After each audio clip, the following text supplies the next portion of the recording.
नमस्कार, स्वागत है आपका। आप देख रहे हैं इंडिया टीवी। आपके साथ मैं हूं प्राची पाराशर। दोपहर के 12 बज गए हैं। वक्त हो गया है प्रहार का, और प्रहार में सबसे पहले बात करेंगे दिल्ली से आ रही बड़ी खबर की।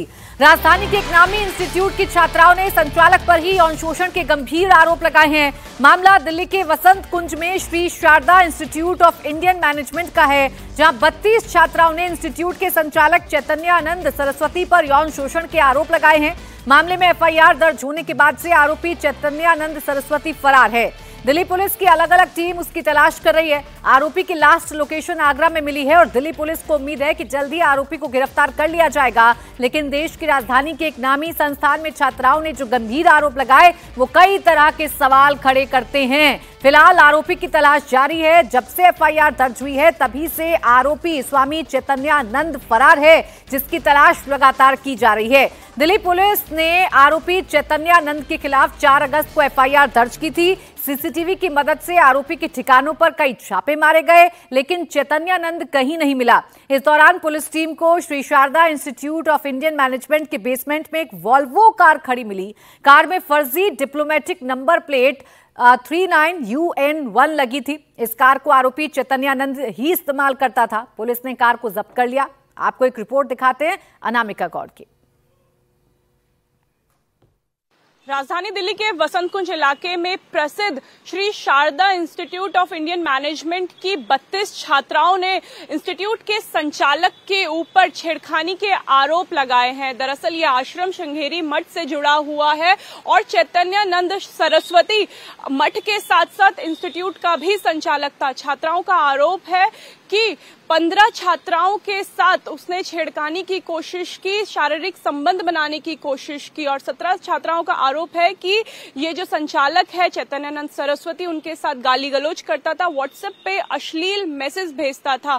दरअसल 4 अगस्त को मठ की तरफ से ही एक एफआईआर कंप्लेंट जो है वो दिल्ली पुलिस को दी गई और छात्राओं की जो आरोप थे वो दिल्ली पुलिस को बताए गए। जिसके बाद एफआईआर दर्ज होने के बाद जब दिल्ली पुलिस मठ में पहुंची तो मठ में उन्हें चैतन्यानंद सरस्वती तो नहीं मिला, लेकिन मठ में चैतन्यानंद सरस्वती की ये लग्जरी वॉल्वो गाड़ी वहां पे मिली, जिसमें एक यूएन एम्बेसी का फर्जी प्लेट लगा हुआ था, नंबर प्लेट। जिसके बाद जांच की गई तो पाया कि ये जो नंबर प्लेट है ये भी नकली था। जो चैतन्यानंद सरस्वती है वो अपना रसूख बनाने के लिए लग्जरी गाड़ी का इस्तेमाल करता था, छात्राओं को डराता था। चैतन्यानंद सरस्वती के साथ साथ इंस्टीट्यूट की कुछ फैकल्टी और एडमिनिस्ट्रेशन विभाग के कुछ कर्मचारी भी मिले हुए थे, जो छात्राओं पे जबरन दबाव बनाते थे कि वो चैतन्यानंद सरस्वती की बात माने, उसके साथ जो वो कह रहा है फिजिकल होने की बातें उसको मान ले। उसके बाद छात्राओं ने जब कंप्लेंट दर्ज कराई तो दिल्ली पुलिस ने चैतन्यानंद सरस्वती की खोज करनी शुरू की, लेकिन 1.5 महीने बाद भी स्वामी चैतन्यानंद सरस्वती अभी भी फरार है। लेकिन श्रृंगेरी मठ की तरफ से अब स्वामी चैतन्यानंद सरस्वती को सभी पदों से हटा दिया गया है। मठ ने इस पूरे प्रकरण से एक तरफ किनारा कर लिया है। उनका कहना है कि चैतन्यानंद सरस्वती से अब उनका कोई नाता नहीं है, वो मठ के किसी भी पद पे नहीं है, और साथ ही उन मठ की तरफ से ही ये कंप्लेंट दर्ज की गई है। 32 छात्राओं में से 17 छात्राएं ऐसी हैं जिन्होंने गंभीर आरोप लगाए हैं कि चैतन्यानंद सरस्वती जो मठ का संचालक भी था और जो इंस्टीट्यूट भी चलाता था, वो छात्राओं के साथ छेड़छाड़ करता था, गाली गलौज करता था और जबरन शारीरिक संबंध बनाने के लिए उन्हें प्रेशराइज भी करता था। अब चैतन्यानंद सरस्वती, जिसके खिलाफ कई गंभीर आरोप लगे हैं, जिस मठ से वो जुड़ा हुआ है, उसने भी अब कार्रवाई शुरू कर दी है। कर्नाटक के श्रृंगेरी की संस्था दक्षिणामनाय श्री शारदा पीठ ने पूरे मामले पर बयान जारी किया। पीठ ने कहा कि स्वामी चैतन्यानंद का आचरण और गतिविधियां अवैध और पीठ के हितों के खिलाफ हैं, इसलिए पीठ का उससे कोई संबंध नहीं है। तो चैतन्यानंद सरस्वती, जिस पर यौन शोषण का आरोप लगा, उससे मठ ने भी अपने सारे रिश्ते तोड़ लिए हैं। अब जिस संस्थान की छात्राओं ने यौन शोषण के गंभीर आरोप लगाए हैं, हमारी संवाददाता अनामिका गौड़ वहां भी पहुंची। किस तरह से स्वामी चैतन्यानंद के साथ कुछ टीचर्स और एडमिन के लोग भी इस गंदे खेल में शामिल थे, इस रिपोर्ट के जरिए समझिए। ये वसंत कुंज का वही शारदा इंस्टीट्यूट है जिसके संचालक के ऊपर यहाँ पढ़ने वाली छात्राओं ने यौन उत्पीड़न के गंभीर आरोप लगाए हैं। दरअसल शारदा इंस्टीट्यूट की जमीन जो है वो श्रृंगेरी मठ द्वारा दी गई थी और ये इंस्टीट्यूट भी श्रृंगेरी मठ के अंडर आता है। स्वामी चैतन्यानंद सरस्वती जो इस इंस्टीट्यूट का संचालक भी था और मठ में भी अहम भूमिका रखता था, उसके ऊपर आरोप है कि यहाँ पढ़ने वाली छात्राओं को वो डराता था, धमकाता था, उनके साथ गाली गलौज करता था और यहाँ तक कि छात्राओं के साथ यौन संबंध बनाने की भी कोशिश करता था। इंस्टीट्यूट के कई फैकल्टी हैं जिनके ऊपर गंभीर आरोप लगाए गए हैं। एडमिनिस्ट्रेशन की कुछ फैकल्टी है, एडमिनिस्ट्रेशन से जुड़े कुछ लोग हैं जिन पर छात्राओं ने आरोप लगाया है कि वो भी उन पर दबाव बनाती थी कि वो संचालक चैतन्यानंद सरस्वती की बात मान ले।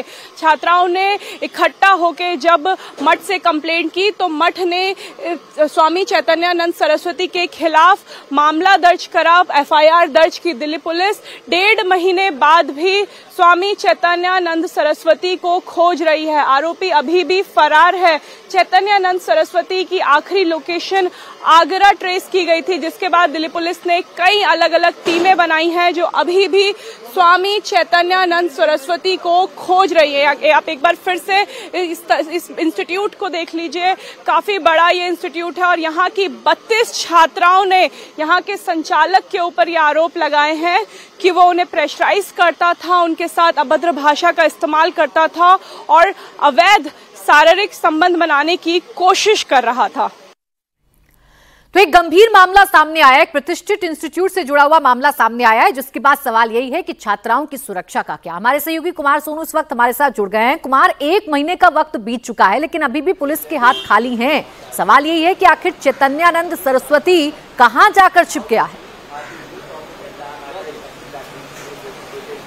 देखिए, बिल्कुल जो ये चैतन्यानंद सरस्वती है इसको लेकर जो है गंभीर आरोप हैं। फिलहाल आपको मैं एक बार वो गाड़ी भी दिखाऊं जिस गाड़ी का इस्तेमाल करके ये अपना रसूख जमाता था। दरअसल इस पे 39 UN1 ये डिप्लोमेटिक नंबर प्लेट जो है इस गाड़ी पर लगी हुई थी, लग्जरी गाड़ी थी और इसी गाड़ी के जरिए पूरा रसूख में ये चलता था। क्योंकि आमतौर पर जो देखा जाता है जब ट्रैफिक में गाड़ी होती है, सड़कों पर जब ये डिप्लोमेटिक गाड़ी चलती है तो उसको कोई भी पुलिसकर्मी रोकता नहीं है क्योंकि वो किसी न किसी डिप्लोमेट से जो है जुड़ी होती है। तो आप इसी का जो है रसूख का वो फायदा उठाता था। जिस तरीके से 15 के करीब लड़कियों ने इस पूरे मामले में शिकायत की, जिसके बाद मुकदमा दर्ज हुआ और उसके बाद से चैतन्यानंद स्वामी जो है वो फरार चल रहा है। हालांकि उसकी लास्ट लोकेशन जो है वो उत्तर प्रदेश के आगरा में मिली थी, लेकिन उसके बाद जब पुलिस की टीम वहां पहुंची तो वो वहां से निकल चुका था। अब पुलिस जो है उसकी तलाश में जगह जगह छापेमारी कर रही है। फिलहाल जो अब पुलिस जो है कई एंगल को लेकर जांच कर रही है। पहली बात तो ये कि उसने अपनी गाड़ी पर UN की डिप्लोमेटिक प्लेट क्यों लगाई थी, किसके कहने पर लगाई थी, पहला सवाल। दूसरा सवाल यह है कि क्या 15 लड़कियों से ज्यादा और लड़कियां भी हैं शिकायतकर्ता, क्योंकि आमतौर पर देखा जाता है कि जब किसी लड़की के साथ इस तरह की छेड़खानी की घटना या रेप की या मोलेस्टेशन की होती है तो वो कहीं ना कहीं डर से भी जो है पुलिस के सामने नहीं आती है। तो अब क्योंकि पूरा मामला जो है लाइमलाइट में आया, 15 डिप्लोमेटिक प्लेट इसने कहां से प्राप्त की, इसका रसूख इतना बड़ा कैसे है, चैतन्यानंद सरस्वती कैसे बिना खौफ के लड़कियों के साथ शोषण करता रहा और कहां फरार हो गया, किसने इसको संरक्षण दिया है, ये तमाम सवाल है जिनके जवाब मिलना जरूरी है। सोनू, फिलहाल बहुत शुक्रिया आपका तमाम जानकारी के लिए। अब आगे बढ़ेंगे, एक और बड़ी खबर आपको बता रहे हैं। ऑनलाइन बेटिंग केस में क्रिकेट से लेकर फिल्मी हस्तियों से ईडी लगातार पूछताछ कर रही है। आज बॉलीवुड एक्टर सोनू सूद का नंबर है। सोनू सूद ईडी दफ्तर पहुंचे हैं और वो अपना बयान दर्ज करवाएंगे। एक दिन पहले यानी कल क्रिकेटर युवराज सिंह ईडी के सामने पेश हुए थे। उनसे कई घंटों तक पूछताछ चली थी। इस दौरान उन्होंने कंपनी के प्रचार में अपनी भूमिका को लेकर विस्तार से जवाब दिया और आज सोनू सूद अपना बयान दर्ज कराएंगे। ये मामला 5000 करोड़ के हवाला रैकेट से भी जुड़ा हुआ है। इस बेटिंग ऐप के बारे में जितना भी प्रमोशन किया गया स्टार्स के जरिए, क्रिकेटर्स के जरिए, उन्हें पैसा कैसे दिया गया, इसको लेकर लगातार छानबीन की जा रही है। इन्हीं सवालों को लगातार ईडी क्रिकेटर्स से भी पूछ रही है, स्टार्स से भी पूछ रही है। रॉबिन उथप्पा अपना बयान दर्ज करवा चुके हैं, सुरेश रैना अपना बयान दर्ज करवा चुके हैं। पूर्व क्रिकेटर युवराज सिंह कल ही ईडी के सामने पेश हुए और आज सोनू सूद ईडी के सामने पेश हुए हैं, उनसे भी पूछताछ की जाएगी। अतुल भाटिया मेरे सहयोगी जुड़ गए ज्यादा जानकारी के साथ। अतुल, बताइए क्या सवाल हैं ईडी के, किन बातों का जवाब ईडी तलाशने की कोशिश कर रही है क्रिकेटर्स और स्टार्स से पूछताछ के जरिए? देखो प्राची, देखिए 1x बैट है जो कि इलीगल बैट था और इसके ऊपर जो भी बैट होती थी उसमें कई रिसीवर्स थे, यानी कि जो पैसा दिया जाता था वो डेली या कहें तो रोजाना नए अकाउंट्स होते थे। ईडी को इन्वेस्टिगेशन इसी बात को लेकर है कि आखिर इस पूरे मामले के अंदर जो 1x बैट है उसके जिन्होंने इस ऐप को प्रमोट किया, चाहे वो सोनू सूद हो चाहे वो युवराज सिंह हो, आखिर उनको पैसा किस मोड से मिला? क्या उनको कैश पैसा मिला यानी कि हवाला के जरिए पैसा मिला? ये तो शेल कंपनियां बनाई गई क्योंकि रिसीवर कई जो है वो इसके अंदर कई सारे थे और ईडी की इन्वेस्टिगेशन में यह आया कि बाकायदा शेल कंपनियों के जरिए पैसे को इधर उधर घुमाया गया। तो हवाला रैकेट इसके अंदर पूरा है, शेल कंपनियों की इन्वॉल्वमेंट है और इसी को लेकर ईडी जो सभी स्टार्स हैं और जो क्रिकेटर्स हैं उनसे लगातार इन्वेस्टिगेशन कर रही है, उनसे पूछताछ कर रही है कि आखिर किस मोड में यानी किस जरिए उनको पैसा पहुंचा। क्या उनको किसी शेल कंपनी के थ्रू पैसा मिला या फिर हवाले के जरिए उनको कैश पैसा मिला? ठीक है, ये पैसे का लेन देन कैसे हुआ, क्या जरिया था, क्या मोड था, ये पता लगाने की कोशिश की जा रही है। अतुल, बहुत शुक्रिया आपका तमाम जानकारी के लिए। अब बात करेंगे पश्चिम बंगाल की, जो लगातार हो रही बारिश की वजह से हाल बेहाल हो चुका है। कोलकाता में सूरत बिगड़ चुकी है शहर की। बारिश का सबसे ज्यादा असर दुर्गा पूजा पंडालों पर पड़ रहा है। पंडालों में पानी भरने की वजह से काफी नुकसान हुआ है। पूजा के लिए लगाए गए होर्डिंग्स और टेंट पानी में बह गए हैं। पानी भरने की वजह से कई पंडालों की बिजली काट दी गई है और बिजली ना होने की वजह से दुर्गा पूजा पंडाल को फाइनल टच देने में जुटे कारीगर काम नहीं कर पा रहे हैं क्योंकि लबालब पानी भरा हुआ है। पानी भरने की वजह से बिजली को काटा गया है। अगर बिजली नहीं काटी जाएगी तो करंट फैलने से कोई बड़ा हादसा हो सकता है, जिसकी वजह से अब वो दुर्गा पंडाल जो देखने के लिए देश भर से लोग कोलकाता पहुंचते हैं, वो दुर्गा पंडाल अभी पानी में डूबे हुए नजर आ रहे हैं। कोलकाता में हुई बारिश ने दुर्गा पूजा पंडाल के पूरे प्लान को डिरेल कर दिया है। इस वक्त हम देशोप्रिय पार्क पूजा पंडाल में मौजूद हैं। यहां पर आज इस पूजा पंडाल का उद्घाटन होना था, लेकिन बारिश की वजह से सारी तैयारियां रुक गई और अब स्थिति यह है कि पंडाल में यहां पानी भरा हुआ है, कीचड़ हो गया है। ऊपर अगर आप देखेंगे तो यहां एक नाव पर मंदिर का एक स्ट्रक्चर दिया गया था जिसमें देव दूत बैठे हुए हैं और ये जो सिंह आप देख रहे हैं यहां नाव के सामने, ये इसको वहां ऊपर स्थापित किया जाना था, लेकिन अभी ऐसा नहीं हो पा रहा है। जो आज उद्घाटन होना था अब पूछने पर बताया जा रहा है कि जब भगवान चाहे, क्योंकि बारिश ने सब डिरेल कर दिया है। अगर देखेंगे तो पूजा पंडाल में कीचड़ है। यहां लोगों के आने जाने के लिए जो रास्ता बनाया गया था वो अभी फिनिश नहीं हुआ है, फिसलन है, कीचड़ है। इसके अलावा जो डेकोरेशन थी वो भी कंप्लीट नहीं हो पाई है। मंदिर का अगर आप ऊपर शीर्ष देखेंगे तो वो तैयार हो जाना चाहिए था, लेकिन अभी तक वो तैयार नहीं हो पाया है। इस नाव की शुरुआत में सिंह आना है, वो अभी तैयार नहीं हो पाया है। यहां अगर आप देखेंगे तो पूजा पंडाल की तैयारियों के लिए जो तिरपाल लगाया गया है, यहां पर कारीगर बैठकर काम करते हैं। वो पंडाल हट जाना चाहिए, लेकिन अभी तक नहीं हटा है। यहां पूजा पंडाल में अभी भी पानी भरा हुआ है। आपको बता दें कि इस तरह के पूजा पंडाल का बजट करोड़ों में होता है, लेकिन बारिश की वजह से परेशानी ऐसी हुई कि यहां अभी तैयारियां पूर्ण नहीं हो पाई हैं। अभी भी देखेंगे आप तो सैकड़ों लोग यहां काम पर लगे हुए हैं। पीछे जो आप बॉक्स देख रहे हैं एलईडी स्क्रीन के बॉक्स से जहां यहां पर एलईडी स्क्रीन लगाए जाने हैं, उनका काम किया जा रहा है। यहां पर रात को बिजली की व्यवस्था होती थी, वो व्यवस्था यहां पर है, लेकिन जिस तरह का फिनिश्ड पूजा पंडाल यहां आज लोगों को देखने को मिलता, ऐसा नहीं है। आप आगे बढ़ेंगे तो कुछ पूजा पंडाल आपको ऐसा ही नजर आएगा। हर जगह आपको तैयारियां चल रही हैं। कुछ स्पीकर वगैरह लगाए गए थे, उन पर पानी से बचाने के लिए यहां कवरेज डाल दी गई है। और जो काम कल खत्म हो जाना चाहिए था, आज पूजा पंडाल का उद्घाटन होना चाहिए था, वो नहीं हो पाया है। पूजा समिति के लोग जिनसे हमारी बात हुई वो कैमरे पर तो नहीं आना चाहते, लेकिन वो ये जरूर कहते हैं कि कोलकाता में हुई इस बारिश ने उनकी पूरी प्लानिंग को धो दिया और जो पूजा आज शुरू होनी चाहिए थी, या कहें कि पूजा पंडाल का जो आज उद्घाटन होना चाहिए था, वो नहीं हो पाया है। लेकिन अभी भी वॉर फुटिंग पर इस पूजा पंडाल को तैयार करने की कोशिशें की जा रही हैं। कोलकाता में 5 घंटे की हुई मूसलाधार बारिश ने पिछले 47 सालों का रिकॉर्ड तोड़ दिया। दुर्गा पूजा की तैयारियों में जुटे लोगों का कहना है कि इससे उनके काम पर काफी असर पड़ा है।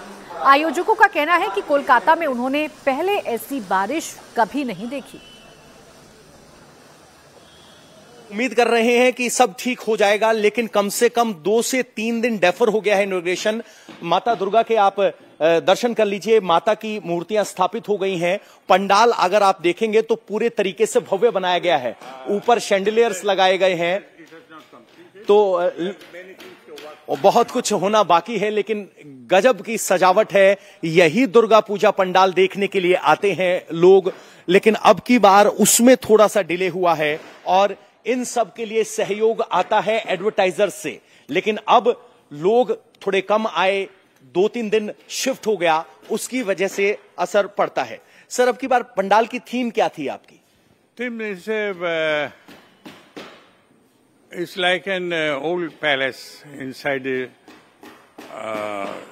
जमींदारी को, you know this, that's like that. Previously we used to find this type of महल।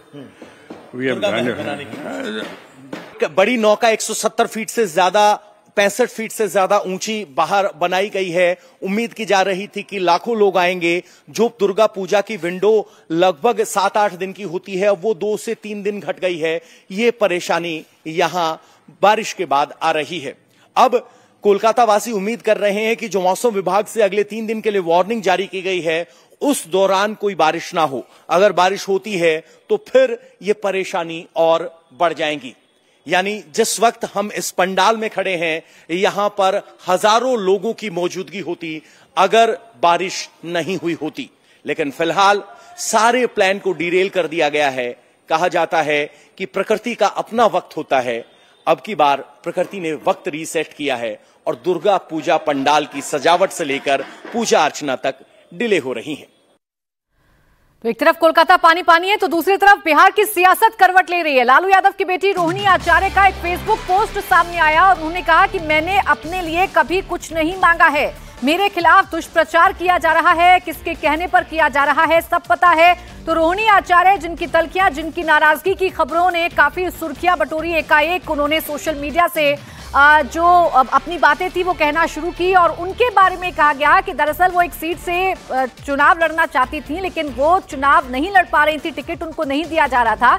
इसी पर क्लैरिफिकेशन रोहिणी आचार्य की तरफ से दिया गया है। उन्होंने कहा कि मैंने कभी अपने लिए कुछ नहीं मांगा, मेरे खिलाफ दुष्प्रचार किया जा रहा है और ये किसके कहने पर किया जा रहा है सब पता है। यानी रोहिणी आचार्य भी वही कह रही हैं जो तेज प्रताप यादव ने कहा था। तेज प्रताप यादव को जब पार्टी से निकाला गया था तो उन्होंने भी ये कहा था कि कुछ लोग हैं जो घर में लगातार फूट पड़ाने की कोशिश कर रहे हैं, और अब रोहिणी आचार्य भी यही कह रही हैं कि मैंने कभी कुछ नहीं मांगा, मेरे खिलाफ दुष्प्रचार किया जा रहा है। ये किसकी तरफ इशारा कर रही है रोहिणी आचार्य? हमारे साथ हमारे सहयोगी नीतीश इस वक्त जुड़ गए। नीतीश, ये किसकी तरफ इशारा है रोहिणी आचार्य का इस पोस्ट के जरिए? देखिए, रोहिणी आचार्य ने जब से अपनी बात रखी है, पहली बार जिस तस्वीर के जरिए उन्होंने अपना दर्द साझा किया है, उसके बाद से लगातार सोशल मीडिया पर उनको ट्रोल किया गया। जो रोहिणी आचार्य से जुड़े हुए सूत्र हैं, उनका ये कहना है कि ये सब कुछ ट्रोल उन्हें एक सोची समझी रणनीति के तहत करवाया जा रहा है। जो बातें रखी जा रही हैं सोशल मीडिया पर, जिसमें यह कहा जा रहा है कि रोहिणी दरअसल इसलिए नाराज हैं क्योंकि वो सीट मांग रही थी अपने कुछ लोगों के लिए, खुद के लिए। फिर ये भी बात कही जा रही है कि जो किडनी डोनेट की बात कही गई है, कई लोग उस पर भी सवाल खड़े कर रहे हैं। तो आज उसी का जवाब देने की कोशिश की है और जाहिर है ये जवाब कहीं ना कहीं जिस संजय यादव को लेकर उन्होंने इशारे में अपनी बात रखी थी, उनकी तस्वीर लगाई थी, उनको जवाब देने की कोशिश की जा रही है। और ये भी साफ तौर पर दिख रहा है कि रोहिणी आचार्य की जो नाराजगी है, परिवार से दूरी है, पार्टी से दूरी है, वो लगातार बढ़ती जा रही है। और जिस तरह से सोशल मीडिया पर जो बातें उनके बारे में कही जा रही हैं, अब खुलकर उसका जवाब वो दे रही हैं। तो लालू परिवार के अंदर जो घमासान है, जो खींचतान है, वो अब धीरे धीरे काफ़ी आगे बढ़ता नजर आ रहा है। शुरुआत तेज प्रताप यादव से हुई और तेज प्रताप यादव भी अपनी बहन की बात का समर्थन कर चुके हैं और वो भी ये कह रहे हैं कि जिन बातों को उन्होंने पहले रखा था वो बातें अब साबित हो रही हैं। तो निश्चित रूप से लालू परिवार के लिए एक अच्छी खबर नहीं है, क्योंकि चुनाव बेहद करीब है और ऐसे में परिवार के जो 2 सदस्य हैं, भाई बहन हैं, नीतीश, और वोट अधिकार यात्रा में रोहिणी आचार्य अपने भाई के कंधे से कंधा मिलाकर चल रही थी। एकाएक उनकी नाराजगी, और नाराजगी ऐसी बढ़ी कि सोशल मीडिया पर सब कुछ खुलकर सामने आ रहा है। 2 दो घर के बच्चे इस वक्त अलग थलग पड़े हुए नजर आ रहे हैं। कहा जा सकता है कि परिवार में सब कुछ ठीक नहीं है।